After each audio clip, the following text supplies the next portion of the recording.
Hello, welcome to Release Your Wings. I'm Dan Bagley, and today I'm with Shireen Chada. Hi, Shireen. Hi, Dan. Once again, we often talk together. So today we are talking about pure vision, seeing things as they really are as opposed to seeing the story we often weave around. Yeah, the situation. perception. The perception. So what's a good thought to start off with on this one, Shireen? To have a vision of brotherhood towards everyone. When I mean brotherhood, one time Dali Janki said this, brotherhood means that a smile and a tear is the same in all languages. And so each of us have the same aspirations for life. We want the same things, we cry at the same things, we laugh at the same things. Yeah.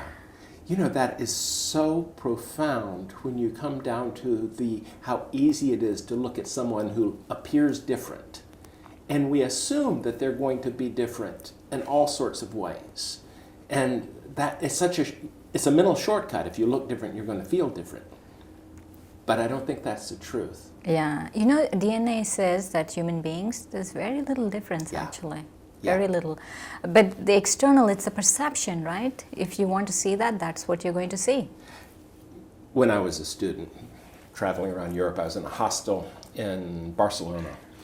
And I came around a corner, and I mean physically, boom, ran into a fella who was African. I mean, in the total African garb.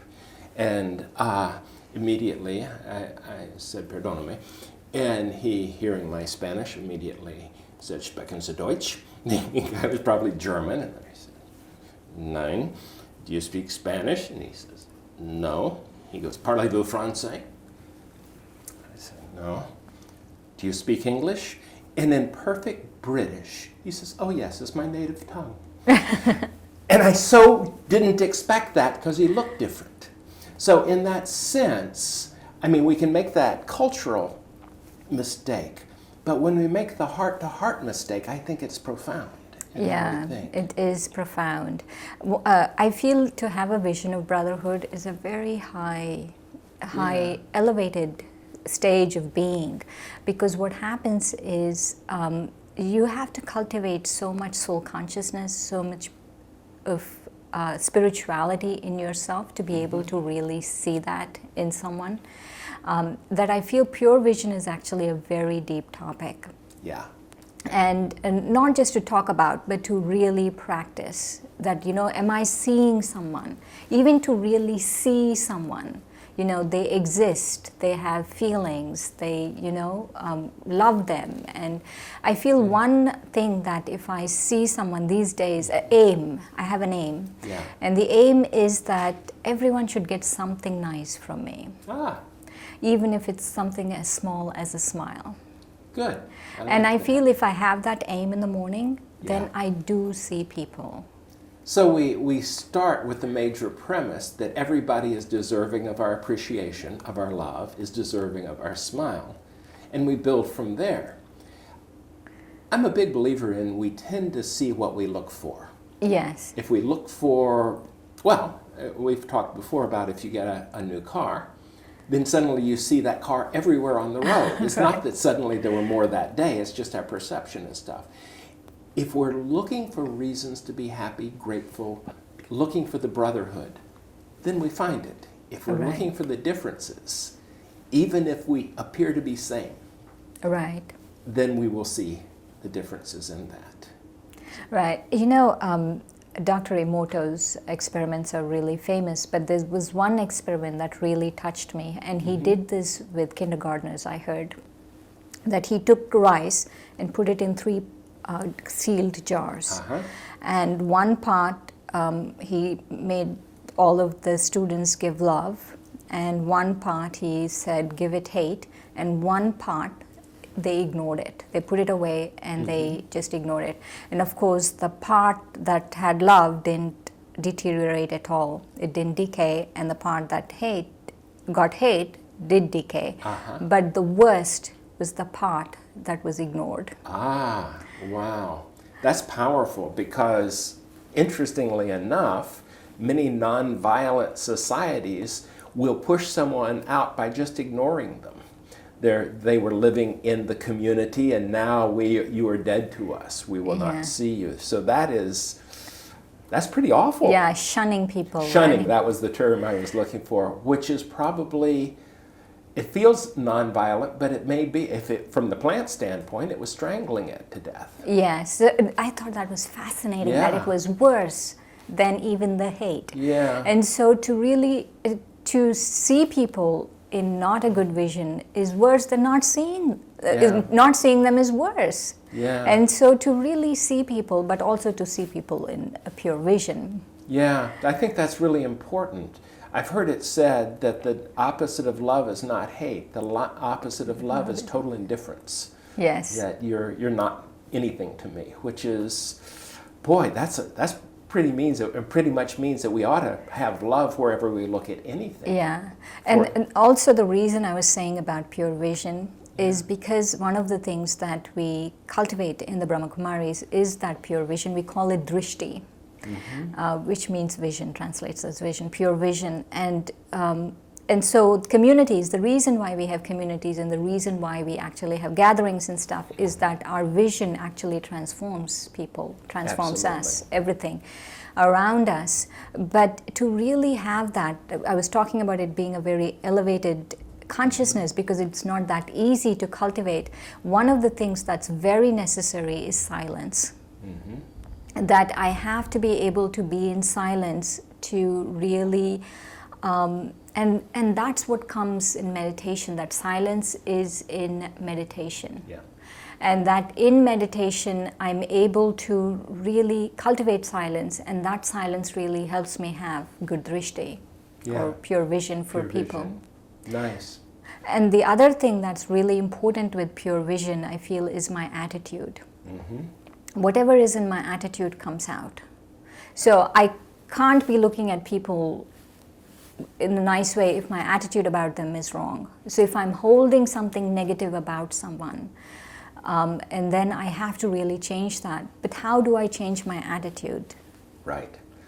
Part of that is coming back to the internal yourself, because the attitudes we carry to a relationship are more about us than they are about the other person in the relationship. Yeah, and also an awareness changes an attitude. Yeah.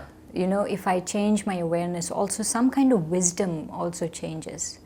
You know, if let's say someone's having a really bad day and they're really acting up, if you just walk in and look at them acting up, you would tend to judge them very harshly. Right. But if you realize that they really had if you knew the kind of a day they had, then Right. your awareness about things changed, and so your attitude changes, and then your vision changes. I think that goes even farther if we could look and see the past life experiences that people have. Because some people can develop a very defensive attitude based on their upbringing, the disappointments through life, and while these things are correctable, it still means that they lead with some of these strategies, and Yeah. we're not seeing the past. We're not seeing the broken hearts along the way. Right. And so that compassion we have from knowing, not just assuming, from knowing that we're all doing the best we can given the variables we're dealing with, then maybe compassion comes a little better with that. Yeah. So, You know, one of the things, one of the attitudes that I really feel that these days I'm, you know, with all my strength I hold on to is no one is to be blamed. wow. And this That's a little hard. I know, It's I a little know. hard, but I keep like, no, I am going to hold this in, is no one is to be blamed. Wow. So that means we're not going to recommend you to become an attorney or a trial attorney at this point. I don't have the strength to go through that many years of schooling again. Oh, okay, then we'll let you off the hook. But also, the blame, if I blame you for something, you hurt my feelings or something like that, what I'm also attempting to do is remove my responsibility for being sensitive, for being the vulnerable, whatever I don't want to own inside. I can say they did it, they made me. That was their problem. Right. And it's not mine. Therefore, if I'm blaming you for an itch I have on the side of my cheek, then blaming you doesn't help that itch feel any better. So that almost moves us away from a solution. Yeah. More than anything we can have. right. It's, you know, this attitude of blaming, of looking at and talking about people and what they did or what they didn't do and all of that really is such a bad habit. It's such a bad habit, and it really destroys my pure vision. I feel like, you know, in the eyes, the thing that really bothers the eyes, if you think about it, is dust. So these things like blame and looking at people's defects and looking at their physical things or what they did or didn't do, all of that is like putting dust in your pure vision. Right. And so you have to see that each of us have our own habits of what is it that clouds that vision, pure vision, what is it that destroys that pure vision with dust. And I have to see that dust, and I have to be able to take it out myself, because each of us has a bad habit. Right. Of clouding that pure vision, of, you know, putting dust in my eyes, pure vision. And so we have to take that dust out. Perception is habitual. We tend to look for the things, we find what we look for, but we also always look habitually at things. Once again, if I, as a social scientist, am looking at an interaction, it's different than someone who is into fabrics, looking at the clothes, or someone who's into nutrition, looking at how people are eating or chewing. So we're habitually looking for certain things. So recognizing if we feel internally we're not seeing as clearly as purely, then maybe we need to say, is there a way I can undo the habit to look at things? Meditation, once again, is almost a place where we can reset the internal apparatus. You know, one of the things that meditation has helped me is to really be sensible. And I know people don't like the word sensible. It sounds very like sensible shoes.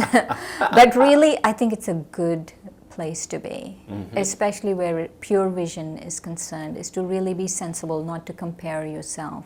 Your vision shouldn't be of comparison. Your vision shouldn't be of blaming people. And I feel those are some of those things that really we have to look at very deeply. And I don't know if I'm getting it across how important it is that I change my vision. Because it's not just for the other person, it's for myself. I need to change that. So let's talk about, we sort of have leaned towards seeing people in a negative light. What about seeing people in a positive light? And I'm not talking about good person. Oh, but they are so famous. They're so wealthy. That's not positive. Okay, that's just that's putting the people up on distinction putting people up on a pedestal. So here's the piece I want us to clarify, because it gets easy to confuse.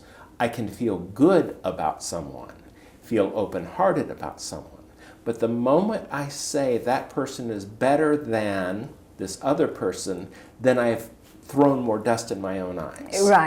Right. You know, I feel that there has to be this vision of equality, and that whoever comes, right, that it doesn't matter who comes. If I have this thought that I have to cooperate with them, I have to really have pure vision, I have to give them something. Even if it's through my vision, just give them something, give them love through my vision. It's a big form of service. Yes. It is actually like an act of charity almost. It is the opposite of shunning. Right. It is giving validity to that person because they absolutely deserve it for no specific reason other than they are there. Right. And I feel that can happen if you don't get impressed by people because of their name or fame, or you don't think less of someone because they did something or didn't do something. Right. So within that, a final thought on vision. Is there one message that you give to yourself on how to see things? That as soon as I wake up, I set an aim that I have to see people first. And then I have to see them in the right way. And one of the things that I've been really thinking about lately and I've been trying to work on is, how does God see them? As perfect, I would assume. That's wonderful. Thank you, Shireen. Thank you, Dan. And thank you for joining us. Goodbye.